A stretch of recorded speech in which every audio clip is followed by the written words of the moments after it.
Hello दोस्तों, मेरा नाम प्रवीण कुमार और आप सभी का स्वागत है फिर से यूट्यूब चैनल एजुकेशन 8 पर। मैं आज आपको पढ़ाने वाला हूँ नंबर सिस्टम, संख्या प्रणाली। क्योंकि जो गणित का सबसे बेसिक जो रूल है जिसको सीखना जरूरी है बेहद, वो नंबर सिस्टम ही है। क्योंकि इसी की वजह से गणित का पूरा सार होता है। क्योंकि जब गणित में नंबर ही नहीं होंगे तो गणित किस काम की। तो चलिए सीखते हैं हम नंबर सिस्टम के बारे में कि नंबर सिस्टम क्या होता है और संख्या जो होती है वो किस किस कैटेगरी में बांटी गई है। देखिए, जो संख्या होती है मुख्यतः दो रूपों में बांटी गई है। एक होती है वास्तविक संख्या जिसे बोलते हैं रियल नंबर्स, और एक होता है अवास्तविक संख्या यानी नॉन रियल नंबर। तो देखिए, जो कैटेगरी बांटी गई है उसको पहले हम लिख लेते हैं। जो जैसे कि नंबर सिस्टम है, नंबर सिस्टम में जैसे सबसे पहले अंक होते हैं, अंक से वो फिर संख्या में तब्दील होती है और संख्या से फिर वो बड़ा बड़ा रूप होता है गणित में, ठीक है, जिसमें फिर गुणा भाग जोड़ हम सब करते हैं, जिसमें नंबर का एक पूरा खेल होता है गणित में, ठीक है। तो सबसे पहले जो संख्या होती है वो दो रूपों में मुख्यतः बांटी गई है। सबसे पहला जो रूप होता है वो होती है वास्तविक संख्या का, तो वो लिख देते हैं वास्तविक संख्या, ठीक है, वास्तविक संख्या। और जो दूसरा रूप है वो कौन सा है? दूसरा रूप है अवास्तविक संख्या, ठीक है, अवास्तविक संख्या। देखिए, फिर जो वास्तविक संख्या इसके भी कई प्रकार होते हैं और अवास्तविकता से भी अवास्तविकता से भी एक ही प्रकार होता है, वो हम बताएंगे। पहले हम वास्तविक संख्या के बारे में बात कर लेते हैं कि ये क्या होती है और इसको किस कैटेगरी में बांटा गया, ठीक है। वास्तविक संख्या में क्या होता है, इसे रियल नंबर बोला जाता है, रियल नंबर बोला जाता है, ठीक है। तो इसमें क्या होता है कि सबसे पहले जिसमें जो बातें गई है वो देखो, प्राकृत संख्या में बांटा गया है, पूर्ण संख्या में बांटा गया है, इसके अलावा फिर से परिमेय संख्या, अपरिमेय संख्या, इनमें बांटा गया है, ठीक है। तो सबसे पहले हम लिखते हैं प्राकृत संख्या, ठीक है, प्राकृत संख्या जिसे हम बोलते हैं नेचुरल नंबर। क्या बोलते हैं? Natural number. फिर दूसरे नंबर में बांटा गया है पूर्ण संख्या, पूर्ण संख्या में बांटा गया, ठीक है। फिर थर्ड क्या है? पूर्णांक संख्या, ठीक है। और इसके भी दो टाइप माने जाते हैं, वो हम बताएंगे जब भी ये समझाएंगे तब पूरा, ठीक है। उसके अलावा फिर परिमेय संख्या, परिमेय संख्या, और उसके बाद फिर क्या है? पांचवा है अपरिमेय संख्या, ठीक है। इन सभी को क्या बोला जाता है? वास्तविक संख्या, ठीक है। और अवास्तविक संख्या में क्या आता है? अवास्तविक संख्या में ऐसी संख्या आती है जो क्या वास्तविक ना हो, यानी रूट के अंदर कोई, जैसे कि मान लीजिए कोई संख्या रूट में हो और रूट में क्या हो, पूर्ण वर्ग उसका ना हो सके और वो उसके साथ आयोटा जुड़ा हुआ हो, ठीक है, तो वो क्या होती है? नॉन रियल नंबर होते हैं, उसे अवास्तविक संख्या बोला जाता है। जैसे कि मान लीजिए रूट में क्या आ गया, रूट में एक प्लस आयोटा आ गया, ठीक है, तो ये क्या है? एक अवास्तविक संख्या है जिसे हम दर्शा नहीं सकते एक वास्तविक रूप में, जिसे वास्तविक रूप में जिसका कोई मतलब ही नहीं होगा इसका, इसलिए इसको अवास्तविक बोला जाता है। इस आयोटा का जो मीन्स होता है वो क्या होता है? रूट में, आयोटा, आयोटा का मीन क्या था? रूट में -1, यानी कोई भी संख्या आ जाए रूट में वो माइनस में बदल जाए, यानी रूट के अंदर वो पॉजिटिव होगी तो मान सकते हैं कि वो वास्तविक हो सकती है, लेकिन रूट के अंदर माइनस में नहीं हो जाए। अगर वो रूट के अंदर कोई संख्या माइनस में है तो वो क्या कहलाएगी? आयोटा कहलाएगी। क्या कहलाएगी? आयोटा कहलाती है, ठीक है, ये बात याद रखना। ये बेसिक है भी इसका, सिर्फ छोटा रूप समझा रहे हैं, जब ये हम इसके बारे में पूरी बात कर लेंगे तब मैं इसको समझाऊंगा, ठीक है। तो सबसे पहले इसको देख लेते हैं। ये तो मैंने सिर्फ आपको सबसे बेसिक समझाने के लिए बताया कि वास्तविक संख्या होती क्या है। हालांकि क्योंकि देखो, कोई भी संख्या जैसे कि 1 प्लस आयोटा, आयोटा का मतलब क्या हो गया? जैसे कि 1 तो रूट में पहले से ही है, प्लस में रूट में -1 आ गया, ठीक है। तो ये जो रूट -1 आ गया यही पूरे को क्या बनाता है? अवास्तविक संख्या बनाता है। यानी मेन है कि माइनस रूट में नहीं होना चाहिए, ठीक है, -1 नहीं आना चाहिए, -2 नहीं, -3, ऐसे मतलब कोई भी संख्या वो माइनस में रूट में नहीं होनी चाहिए, तो वो क्या है? आयोटा बना देती है। आयोटा क्या होता है? अवास्तविक संख्या होती है, ठीक है। इसका एक ही प्रकार होता है आयोटा। बाकी इनका जो प्रकार होता है वो देख लिए, प्राकृत संख्या होती है, पूर्ण संख्या होती है, पूर्णांक संख्या होती है, परिमेय संख्या होती है, अपरिमेय संख्या होती है, ठीक है। अब बात कर लेते हैं कि प्राकृत संख्या किसे बोलते हैं। ऐसी संख्या, प्राकृत संख्या जब बनाई गई थी तब क्या बनाया गया था? तब शुरुआत हुई थी एक से, एक से, दो से, तीन, चार, पाँच, और ऐसे ऐसे करते पॉजिटिव में इन्फिनिटी तक, ठीक है। ये प्लस में चलती है प्राकृत संख्या, और एक, दो, तीन से चालू होती है, एक से चालू होती है और इन्फिनिटी में चलती है और पॉजिटिव होती है, ठीक है। बात की जाती है पूर्ण संख्या की, तो पूर्ण संख्या क्या है? पूर्ण संख्या भी पॉजिटिव में चलेगी, लेकिन क्या बताया मैंने? लेकिन वो होगी, इसे धनात्मक पूर्णांक बोला जाता है। और जो दूसरी वाली उसको बोला जाता है ऋणात्मक पूर्णांक, ठीक है, ऋणात्मक पूर्णांक। तो ऋणात्मक पूर्णांक में जब माइनस में चलेगी, यानी -1, -2, -3, ऐसे करते माइनस में इन्फिनिटी तक, ठीक है। और जो धनात्मक पूर्णांक चलेगी वो +1, +2, ऐसे करते करते पॉजिटिव में इन्फिनिटी तक। तो ये धनात्मक पूर्णांक हो गई और ये ऋणात्मक पूर्णांक हो गई, ठीक है। और पूर्णांक चलती है पॉजिटिव माइनस दोनों में। लेकिन धनात्मक पूर्णांक की बात की जाए तो वो हमेशा पॉजिटिव में चलेगी, और ऋणात्मक पूर्णांक की बात की जाए वो हमेशा नेगेटिव में चलेगी, ये याद रखना। अपरिमेय संख्या और परिमेय संख्या में क्या अंतर होता है देख लीजिए। जो परिमेय संख्या जो होती है मेरे भाई, वो अंश बटे हर के रूप में होनी चाहिए। किसके रूप में होनी चाहिए? अंश बटे हर के रूप में होनी चाहिए। यानी जो मान अंश बटे हर में हो, जो मान अंश बटे हर में हो वो क्या है? यानी P अपॉन Q के फॉर्मेट में जो भी कुछ भी आपको दिख जाए वो एक परिमेय संख्या कहलाएगी। और जो इस फॉर्मेट में ना हो, जो P अपॉन Q के फॉर्मेट में ना हो, वो क्या है? अपरिमेय संख्या है। यानी √3 मान लो, ठीक है, √2 मान लो, ठीक है, √π मान लो, ये सब क्या है? ये सब क्या अपरिमेय संख्या कहलाती है, ठीक है। √3, 2, √π मतलब ऐसे जो रूट में चलती है वो क्या है? परिमेय अपरिमेय संख्या कहलाएगी। ऐसा मत मतलब कोई भी रूट में उससे आप आयोटा बोल दो। मैंने क्या बोला? जो रूट में और माइनस में हो तो वो आयोटा होगा। जैसे रूट में -1 है तो आयोटा है, लेकिन √3, √2, √π ऐसा कुछ हो तो वो अपरिमेय संख्या कहलाएगी, ठीक है। कुछ कुछ हालांकि में परिमेय भी होती है, लेकिन उसका कोई नियम होता है कि रूट में कोई संख्या हो जाए और वो परिमेय भी हो जाती है, तो उसके लिए वो नियम यानी जो आपको थ्योरी पढ़नी पड़ती है, वो थ्योरी हम बताएंगे बाद में, ठीक है। अभी के लिए आप समझिए, बेसिक बेसिक समझिए कि क्या होता है परिमेय संख्या। क्या होता है? जिसे P अपन Q के फॉर्मेट में रख सकते हैं, अंश बटे हर में रख सकते हैं, और जिसे अंश बटे हर में ना रखा जाए वो अपरिमेय संख्या होता है, ठीक है। ठीक है, तो फिर क्या करते हैं? ये तो संख्या इसका प्रकार हो गया, आयोटा का ये हो गया अवास्तविक वास्तविक संख्या, ठीक है। वास्तविक संख्या और अवास्तविक संख्या, अवास्तविक संख्या आयोटा होता है और वास्तविक संख्या में ये सब कैटेगरी में इसको बांटा गया है, ठीक है। देखिए, वास्तविक संख्या और अवास्तविक संख्या को एक बार वापस हम समझा देता हूँ आपको। तो इसको सब कैटेगरी में बांटा गया, ठीक है। जैसे कि प्राकृत संख्या जो 1 से स्टार्ट हो, पूर्ण संख्या जो 0 से स्टार्ट हो जाए, पूर्णांक संख्या जो धनात्मक और ऋणात्मक दोनों में चले, परिमेय संख्या वो जिसे P अपन Q में दर्शाया जा सके, यानी अंश बटे हर में दर्शाया जा सके, ठीक है। और यहाँ पर एक कंडीशन है कि जो Q होता है वो 0 के बराबर नहीं होगा। इसका मत मानना कि जो Q होता है, क्योंकि जो P और Q दोनों क्या था? एक पूर्णांक मान होना चाहिए, ठीक है। या तो पॉजिटिव में हो सकता है, नेगेटिव में हो सकता है, चल जाएगा, लेकिन वो कभी 0 के बराबर नहीं होगा। यहाँ पे जो Q दिया है नीचे जो हर का मान हो वो कभी 0 के बराबर नहीं होना चाहिए, बातें रखना। और अपरिमेय संख्या क्या होता है? जिसे P अपन Q में दर्शा ही नहीं सकते, यानी वो जो √3 हो सकता है, √2 हो सकता है, √π हो सकता है, क्योंकि इनमें जो वैल्यू आती है वो दशमलव के बाद मान लीजिए रिपीट नहीं होती। 1 आ सकता है, 2 आ सकता है, 3 आ सकता है, 4 आ सकता है, 5 आ सकता है, ऐसे 1, 2, 3, 4, 5 ऐसे चलेगी, ठीक है। 0.5, 3, 2, 1 ऐसा मतलब ऐसा मान चलेगा, ठीक है। इसमें क्या होता है कि वो रिपीट नहीं होता। कुछ तो ऐसे होता है कि जैसे कि 0.3333 ऐसे रिपीट हो जाते हैं, तो वो तो क्या हो सकता है? उसे तो हम दर्शा सकते हैं बटे में, जैसे कि 0.33 है तो कितना है? 3, 3, 3, 3, ठीक है। जिसको हम क्या दर्शा सकते हैं? 3/10 भी लग सकते हैं, क्योंकि देखो 0.340 यहाँ तो खत्म हो जाएगी, ठीक है, रिपीट यहाँ तक ही हो रहा है, तो मतलब बढ़ते जा रहा है इन्फिनिटी तक बढ़ रही है। इसको हम दर्शा नहीं सकते, तो इसलिए हम इसको क्या लिख सकते हैं? 3.10 लिख सकते हैं। तो ये तो P अपन Q में दर्शा सकते हैं, ठीक है। तो ये क्या हो सकती है? 0.3 वाला मान, ये क्या है? इसको मान को हम क्या लिख सकते हैं? इसको हम परिमेय संख्या बोल सकते हैं। लेकिन अपरिमेय क्या होता है? जो रिपीट ही नहीं हो रही, तो फिर इसको कैसे तय करेंगे कि हम इसके नीचे फिर कितना लिखें? क्योंकि ये भी बढ़ रही है, लेकिन ये पता ही तो नहीं है कि कहाँ जाके इसको रुकना है, इसलिए इसको नहीं दर्शा सकते, ठीक है, P1 Q पर। तो वास्तविक संख्या क्या होती है? जिसे हम किसी रेखा पर दर्शा सकते हैं, किसी संख्या रेखा को, यानी कोई जो नंबर है उसको एक रेखा पर हम दर्शा, जैसे कि ये मान लीजिए कोई रेखा है, ठीक है। इस पर मुझे जैसे 3/10 को दर्शाना है, जैसे कि मान लीजिए 10 पॉइंट होते हैं, 1, 2, 3, 4, 15 पॉइंट होते हैं मान लीजिए स्केल में, 1 फुट में, ठीक है, 15 पॉइंट होते हैं। तो मान लीजिए मुझे 3/10 दर्शाना, ठीक है। तो 1, 2, 3 ये हो गया, और 3/10 तक जाना है, ठीक है। कहाँ तक? जैसे मान लीजिए मुझे 0.3 को दर्शाना है, 3/10 को दर्शाना है, तो 0.3 होगा। तो 0.0 तो यहाँ से स्टार्ट होता है, 1, 2, 3 पॉइंट पे यहाँ पे मैं 0.3 को दर्शा सकता हूँ। बताया जिनको हम संख्या रेखा पर निरूपित कर सकते हैं वो क्या होती है? वो होती है वास्तविक संख्या। क्या होती है?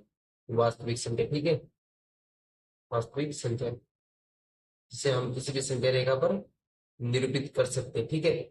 और अवास्तविक संख्या क्या होती है? अवास्तविक संख्या को हम किसी भी अवास्तविक संख्या को हम किसी भी रेखा पर निरूपित नहीं कर सकते, ठीक है, उसे निरूपित नहीं किया जा सकता। वास्तविक संख्या को निरूपित कर सकते हैं। और वास्तविक संख्या में देखिए, आप पूर्ण संख्या को भी निरूपित कर सकते हैं, पूर्णांक को भी निरूपित कर सकते हैं। मैंने जो भी आपको वास्तविक संख्या के जितने भी आपको प्रकार बताए ना संख्या के, आप उसको क्या कर सकते हो? आप उसको पूर्ण संख्या में निरूपित कर सकते हो। लेकिन अवास्तविक संख्या की बात की जाए तो जो आयोटा होता है, यानी जो रूट में -1 मैंने आपको वैल्यू बताई है, -2 बताई थी रूट में, ठीक है, जो -2 हो गई, तो इन संख्याओं को हम क्या है? निरूपित नहीं कर सकते, ठीक है, ये याद रखना। और बात की जाए दशमलव संख्या, क्या दशमलव संख्या को निरूपित किया जा सकता है? तो हाँ, दशमलव संख्या को निरूपित किया जा सकता है। क्यों? क्योंकि उसमें से भी कुछ चीजें होती है, जैसे कि मान लीजिए दशमलव संख्या, ठीक है, दशमलव संख्या क्या होती है?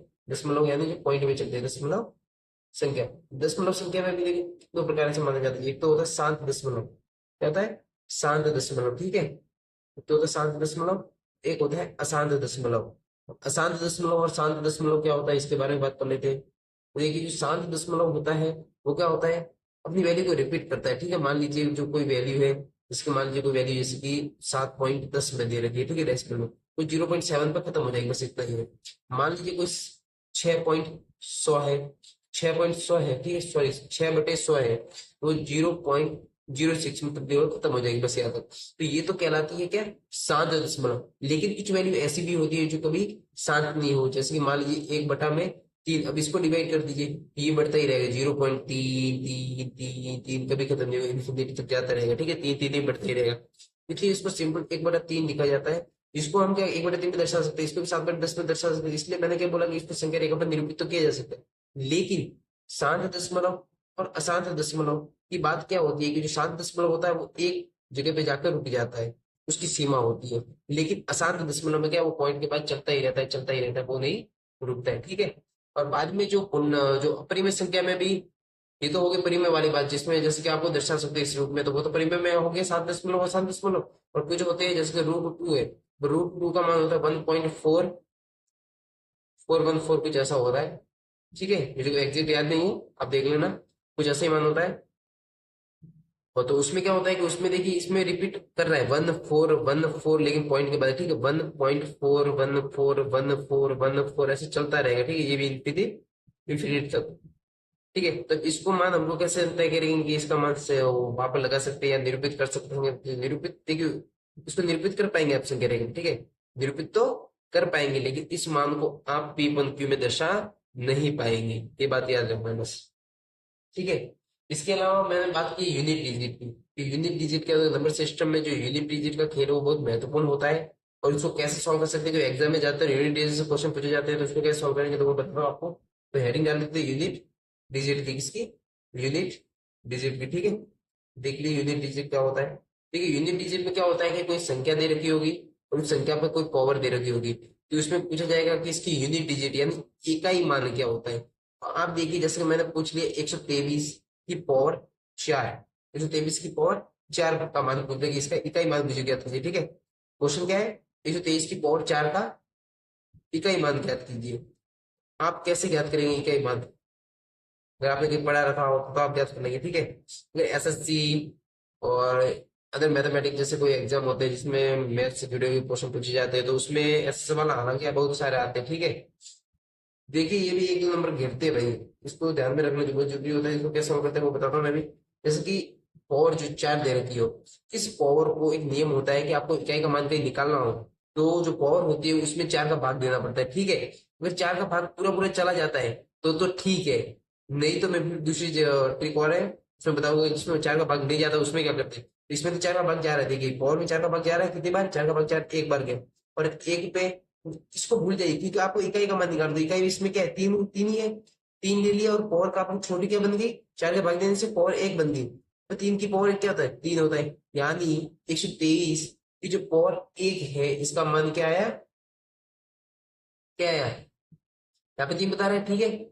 इसको आप अदर तरीके सॉल्व कर दीजिए, जैसे कि पावर क्या होती है, 4 में से 4 गए, पावर क्या बनी, मान क्या है, भागफल में 1, और 1 और माना है यहाँ पे आपने 3 पे रखते हैं, ठीक है। 123 को गुणा 30 से किया तो आपका मान क्या है, 3 आया। क्वेश्चन मान लीजिए जैसे कि 125 की पावर क्या है, 125 की पावर मान लीजिए क्या है, तो 125 की पावर मान लीजिए यहाँ पर है 6 मान लीजिए, ठीक है। अब देखिए मैंने क्या बताया कि पावर में पहले 4 का भाग दीजिए, तो पावर क्या 6, तो 4 का भाग 6 में दे रहा हूँ, ठीक है। 4 एकम 4 एक बार, 5 6 बची 2, यानी पूरा पूरा नहीं कट रहा है, पावर लास्ट में क्या बची, सॉरी इसमें शेष में क्या बचा 2, यानी 5 के ऊपर, क्योंकि इसको आपको इकाई का मान निकालना है, तो इकाई इसमें क्या 5 है, 5 के लिए बार, और पावर छोटी क्या बन गई 2, शेष पर देखिए आप, ठीक है। इसको मत देखिए, भागफल को मत देखिए, शेष तो इसमें क्या है 5, और पावर क्या है 2, तो 5 × 5 बोल रहे थे, 5 × 5 25, और 25 में भी इकाई का क्या 5, तो 5 इसका आंसर हो गया। देखिए एक होता है 5, 5 को आप कितनी बार भी गुणा करेंगे, यानी 5 मतलब मान लीजिए आप 1000 बार भी गुणा कर लोगे ना 5 का, तो भी लास्ट में इकाई का इसका 5 आएगा। इसलिए 5 के लिए तो आप याद रखना, 5 कहीं भी पूछ ले, यानी जिसके अंत में 5 हो, जिस संख्या के अंत में 5 और पावर कुछ भी दे रखी हो, उसका इकाई का मान हमेशा 5 निकल के आएगा, वो बताओ, ठीक है। क्या निकल के आएगा, हमेशा 5 निकल के आएगा, ये बात याद रखना। कितनी भी पावर क्यों ना दे रखी हो, जैसे मान लीजिए 1000 ही पावर दे रखी है, ठीक है, इसको ट्रिक से भी कर सकते हैं। जैसे 1000 है, 1000 में देखिए 4 का भाग जा रहा है कि नहीं जा रहा, 4 गुना 4 100 तो 25 बार, ठीक है। फिर यहाँ पे 0 0, ठीक है, ये 0 0। अब शेषफल क्या है? 0। शेषफल क्या है? 0। और ये क्या है? 25। अब 25 आप यहाँ पे लगाओगे ना, 25। अब 25 आया, 25 में 4 में भगवा दो, 4 में 4 4 4 5 16 26, बचे की 24, एक, ठीक है। क्या है? एक, एक आया लास्ट में। अब इस एक को इस एक पे आप लगाओगे ना वापस, तो 5 की पावर 1 5 ही आ रहा है। तो मतलब आप कैसे कर लो, या मैं सिर्फ डायरेक्ट बता रहा हूँ कि आप इतना लंबा जाना ही मत। 5 के लिए इकाई का मान हमेशा 5 होगा, कितनी भी पावर क्यों ना आ जाए, ठीक है। ये बात याद रखना, क्योंकि देखिए जब तक पावर छोटी ना है तब तक पावर छोटी करते रहिए। या भाग में से पूरे के 25 आ गए, ठीक है। 25 की पावर लगा दोगे तो आप थोड़ी ना इसे 25 को 25 बार गुना करने बैठ जाओगे। देखो इसको भी छोटा कर दो, 25 की पावर और छोटा करो, क्योंकि यहाँ पे देखिए मैंने 123 को 4 बार किया, ये तो बहुत छोटा मान है, इसलिए आपने छोटे रूप में कर दिए इसको। देखिए तो मान लीजिए कि 25 की पावर या 25 आ रहा था अभी भागफल में, और आप 25 करने बैठ जाते हैं तो क्या होता? कुछ लंबा हो जाता है, ठीक है।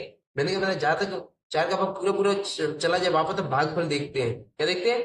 भागफल। और जहाँ 4 का भाग नहीं जाता वहां पर शेषफल लेते हैं पावर में, ये बात याद रखना। ये मैंने आपको अभी बताया थे, अभी बता रहा हूँ, ठीक है। तो क्या क्या बताया मैंने कि 4 का भाग जिसमें पूरा पूरा चला जाए वहां पे तो आप भागफल लेना, क्या लेना? भागफल लेना। और जहाँ 4 का भाग पूरा पूरा पावर में ना जाए वहां पर जो शेषफल आता है वो लोगे आप। यहाँ पे 4 का भाग देखो पूरा पूरा चला गया था, इसलिए हमने 25 पावर में लिया, ठीक है। तो बता रहा था मैं इस हिसाब से। और बात की जाए जैसे कि 123 125 का क्वेश्चन 6 में बता रहा हूँ, तो इसमें देखो 4 के भाग में 6 नहीं जा रहा था पूरा पूरा, इसलिए आपने 2 लिया था, शेषफल वाली पावर ली थी, ठीक है। यहाँ पे जो बताया ऐसे करना है। तो यूनिट डिजिट तो और भी जैसे बेहतरीन क्वेश्चन है, जैसे कि मान लीजिए और क्वेश्चन मैं आपको कराऊँ तो जैसे मान लीजिए 20 21 मान लीजिए, ठीक है। 21 में मान लीजिए आप पावर 4 ले लीजिए। अब देखिए आपको इकाई का मान निकालना, इकाई का मान इसमें से क्या एक ही है? इकाई का मान के पीछे वाला इकाई और ये तो दाई होगी, दाई को छोड़ दीजिए, इकाई मान यहाँ पे निकालना है। तो इकाई मैंने पूछता है हमेशा, इकाई मान क्या है? एक, और एक का गुणा आप किसी भी पावर से कर दो, मान हमेशा क्या निकल के आएगा? एक ही निकल के आएगी। इसका रूल भी इस 5 की तरह ही है, यानी 5 के ऊपर कितनी भी, यानी 125, यानी जिस संख्या के अंत में 5 और उसके ऊपर कितनी भी पावर कोई ना, उसका इकाई का मान हमेशा 5 होगा। और जिस भी संख्या के अंत में 1 हो और उसके ऊपर भी कितने पावर हो उसका मान हमेशा 1 होगा, यानी 1 और 5 के लिए क्या है? सटीक है। और एक मतलब एक है 1 के लिए, 5 के लिए और 6 के लिए। इन तीनों के लिए तो अभी के लिए मैं बता रहा हूं कि इन तीनों को यानी किसी भी संख्या के अंत में ये तीनों अंक हो 1 5 6, ठीक है। क्या 1 5 6, तो उसके ऊपर कितने बड़ी से बड़ी पावर क्यों ना हो उसका इकाई का मान हमेशा क्या होगा? एक ही जैसा ही होगा, ठीक है। तो अभी के लिए इतना ही। मैंने आज आपके इस वीडियो में यूनिट डिजिट और जो नंबर सिस्टम के बारे में उसका बेसिक समझाया है। और आपको अच्छा लगा हो तो कमेंट कीजिएगा, ताकि मैं और बेहतरीन गणित से जुड़े हुए कंसेप्ट वीडियो बनाऊं और आप तक पहुंचा पाऊं। और मुझे सपोर्ट भी कीजिएगा, और वीडियो अच्छा लगा